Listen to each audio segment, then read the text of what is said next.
All right, let's dive in.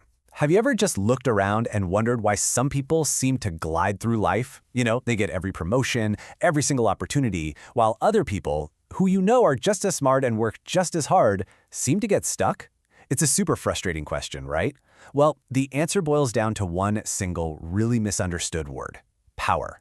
And today, we're not just going to define it, we're going to deconstruct it. We are going to pull back the curtain on all the hidden rules, the unspoken language, and the invisible forces that decide who gets power, who keeps it, and honestly, how it's used against us. By the end of this, I promise, you'll see the world and your own place in it in a totally new way. Let's get into it. So, here's our game plan. First, we're going to tackle what I'm calling the power delusion. Basically, the comforting lies we tell ourselves about fairness. Then, we'll get into the real rules of power to see what it actually is. After that, we'll decode power's hidden language so you can spot it in the wild. And then we get to the best part, reclaiming your agency, where we figure out what to do with all this new knowledge. Okay, part 1, the power delusion. And that subtitle says it all. Why the world isn't as fair as we think. Look, this is a tough one to accept.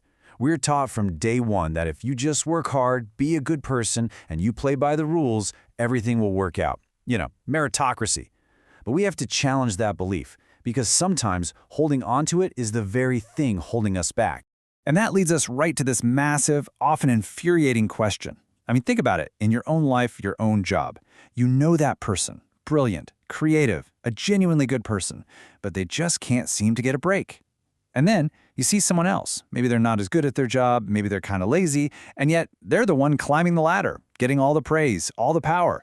It feels completely wrong. And it makes you wonder, if it's not about being the best, then what in the world is it about?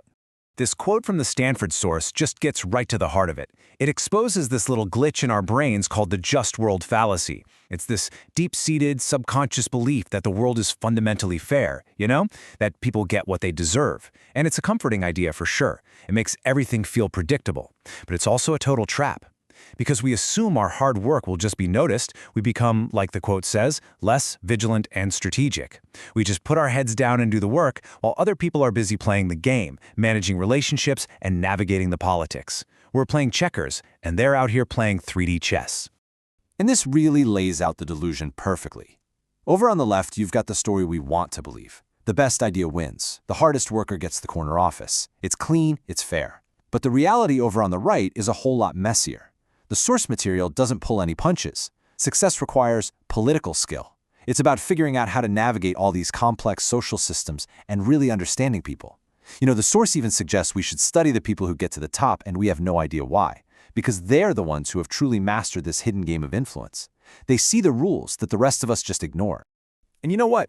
A lot of the time, the biggest things stopping us from getting power are now there, they're in here. First up, fear of failure.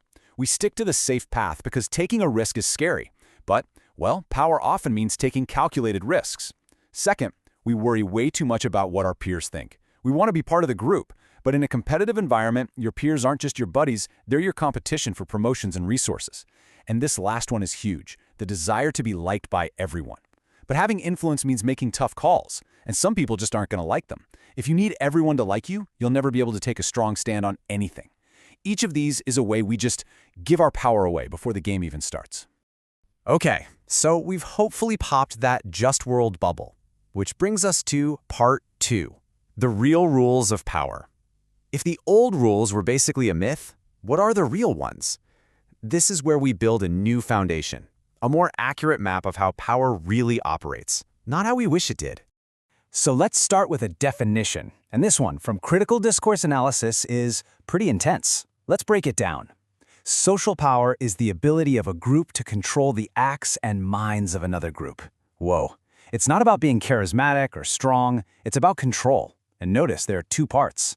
Controlling acts is the obvious bit, making people do stuff through laws or company rules. But controlling minds, that is so much more subtle and way more powerful. This is about shaping what people even think is possible, what they consider common sense. It's about drawing the very boundaries of how we think. Now, to make that feel a little less abstract, the Stanford source gives us this amazing analogy. Just picture your workplace as a modern royal court. I know it sounds dramatic, but just think about it for a second. There's a central figure, the boss, the manager, the king or queen, and they control everything you value: promotions, raises, the cool projects. Everyone else is basically a courtier, all scrambling for the monarch's attention and favor. They're sucking up, they're bringing good news, they're whispering about their rivals. It's a game of visibility and influence. And pretending that game isn't happening, that's the most dangerous move you can make. And this quote just drives that whole idea home. Power isn't just about doing your job well. It's about strategically managing relationships. Who you need to have lunch with is a great metaphor. It forces you to stop thinking, who do I like hanging out with, and start thinking, who do I need in my corner to make things happen? Who holds the purse strings? Who has the boss's ear? Who can get my project unstuck? It's not about being fake or manipulative. It's about being effective in a really complex social environment. So how does this mind control thing actually work? It's not some sci-fi brainwashing. It's a much quieter, three-step process. Step 1, control the discourse. This starts with powerful groups. We're talking politicians, media owners, corporate leaders who have special access to society's biggest microphones. They control the news, the TV shows, what's taught in schools.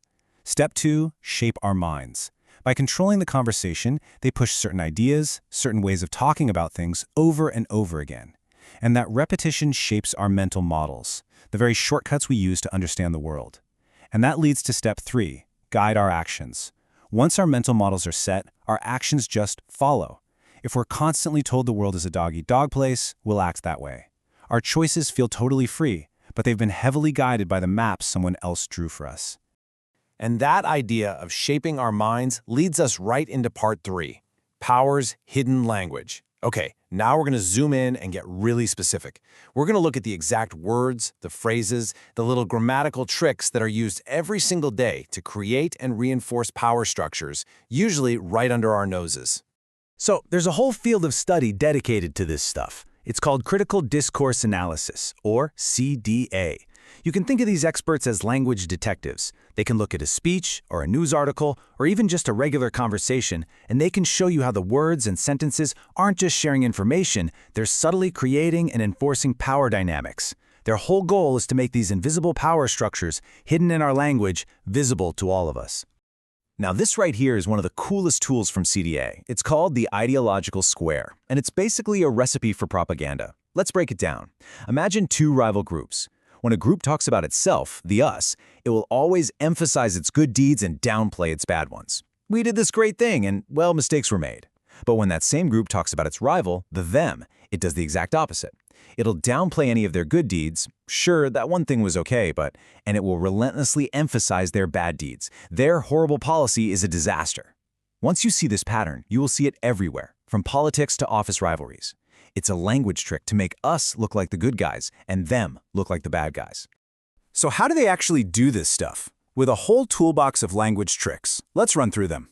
Lexical choice. That's just word choice. Is someone a freedom fighter or a terrorist? The word you pick frames everything. Metaphors. These are huge. If you call immigration a flood, it sounds like a destructive natural disaster. Presuppositions. This is when you sneak an assumption into a sentence, like asking, why is the other party so incompetent? That question just assumes they are incompetent. Passive syntax. This one's a classic for dodging blame. Mistakes were made. Who made them? We don't know. The sentence erases the person responsible. And finally, nominalizations. This is turning an action, a verb, into a thing, a noun. Instead of saying, the manager discriminated, a report might say, an instance of discrimination was found. It makes the problem sound like some abstract fog, instead of something a person actually did. And here's a perfect real-world example of these tools in action. As the source points out, the simple choice to label a person illegal is a huge political move. It is not a neutral term. The moment you use that word, you're presupposing criminality. The debate is instantly framed around crime and lawbreaking. It makes it really hard to then have a conversation about, say, economics or human rights. It's a textbook move from that ideological square, defining the them by a single negative trait.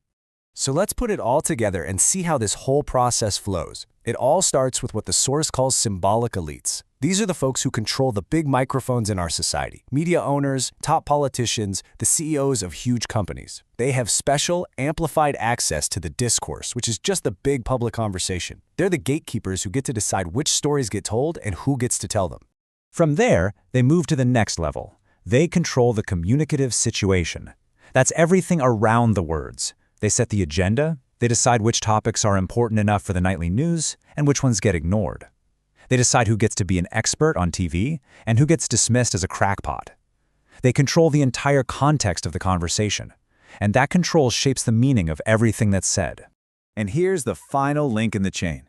All of that controlled chatter, all those carefully framed stories, they filter down from the big stage and start to influence us as individuals. They shape our personal mental models. And when millions of people's brains are shaped in the same way over and over, those personal beliefs harden into socially shared ideologies. They just become common sense. And that's how power becomes invisible. It's not a command from on high anymore. It's just the way things are.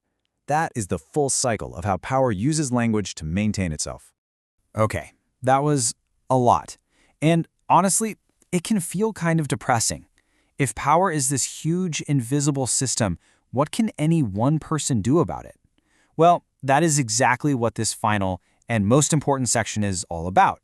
This isn't just theory anymore. This is about building a toolkit. So welcome to part 4, Reclaiming Your Agency. Let's turn what we've learned into action. The very first strategy is maybe the most powerful, and it's all about your network. We all have what are called strong ties, our close friends, our family. And they're great for support, but here's the problem the Stanford source points out. They usually know all the same stuff we do. It's an echo chamber. The real power, the real opportunity, comes from building weak ties. Think of these like bridges. They're the acquaintances in other departments, the people you meet at a conference, the friend of a friend who works in a totally different field. They are your personal bridges to brand new information, new ways of thinking, and opportunities you would literally never have heard of otherwise. So how do you actually get these weak ties? You have to be intentional about it. It starts with just stepping outside your comfort zone. It could be as simple as joining a club that has nothing to do with your job, or just making it a point to have lunch with someone from accounting instead of your usual crew. The goal is to deliberately interact with people from different worlds. And you don't go in with an agenda, you just go in curious. Ask them what they're up to. What's bogging them at work? Just listen. When you do that, you're building a network of information that your competition, who only talks to themselves, will never have. And finally, as you start to understand these rules and maybe build a little influence of your own, you come to a really important choice. What kind of power are you going to build? Over on the left, there's power over. This is the old school, top-down model. It's about control, dominance, and a zero-sum game. For me to win, you have to lose. It's based on coercion and fear. But there's another way. On the right, we have power 2. This is about influence, not control. It's a positive-sum game. How can we work together to make the pie bigger for everybody? This is the kind of power a great leader or a great mentor has. It's about empowering other people, not limiting them. And you get to choose which path you want to take. So that's our journey. We've taken apart the comforting myth that the world is always fair. We've exposed the real mechanics of social control, and we've decoded the hidden language of power. You've now seen the hidden rules of the game. The board is laid out. You can see how the pieces move more clearly than you ever have before, so the only question left is the one right there in front of you. Now that you see the hidden rules, what move will you make? Thanks so much for joining me.